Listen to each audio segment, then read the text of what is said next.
Mahirap maglakbay sa mundong kasalukuyan. Ang mga nangyayari ay hindi na pangkaraniwan. Bumabangon ng maraming kapighatian dahil sa mga bansang nagdidigmaan. Maraming mga tao ang inaabuso ang kalikasan. Binabalewala ang kapaligiran. Batas ng Diyos ay hindi sinusunod, tuwiran ng kinakalimutan at nilalapastangan. Kabaligtaran ang masusumpungan sa mga hinirang ng Diyos na makapangyarihan.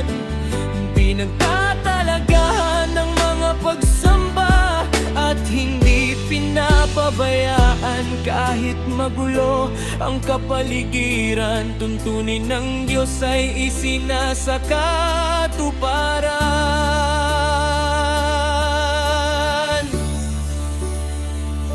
Buong tiwala na sinasampalatayanan ang banal na magagawa ng Diyos na makapangyarihan. Ganapin ang napakinggan mula sa sugo at sa mga namahala sa iglesia hanggang sa kasalukuyan.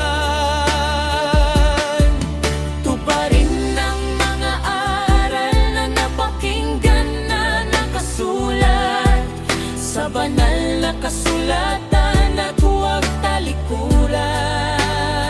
Sampalatayanan ng mga utos ng Diyos na napakinggan at huwag kalimutan.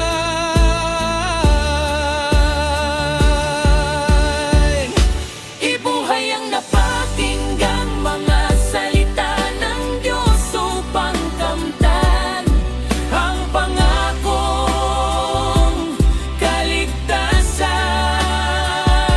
Kapag tinupad ang mga aral na napakinggan, buhay ay sasagana at hindi niya pababayaan. Darating ang pagtulong ng Diyos sa mga hinirang na tinutupad ang mga napakinggan. Ang Diyos ang magiging matatag na tanggulan at matibay na kanlungan. Ang masunurin sa mga napakinggan na salita ng Diyos ay magtatamo ng buhay na walang hanggan.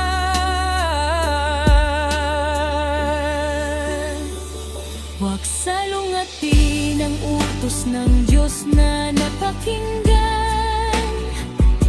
Bagkus maging masunurin at piliting isakatuparan. Huwag matigas ang ulo sa kanyang mga payo. Manapay, pagtalagahan ang mga napakinggan. Huwag maging maswayin sa mga tuntunin ng Diyos upang patuloy na pagpalain at tanggapin ang magandang kapalaran. Sundin ang lahat ng mga aral na napakinggan upang tamuhin ang mga tagumpay at ganap na kapayapaan.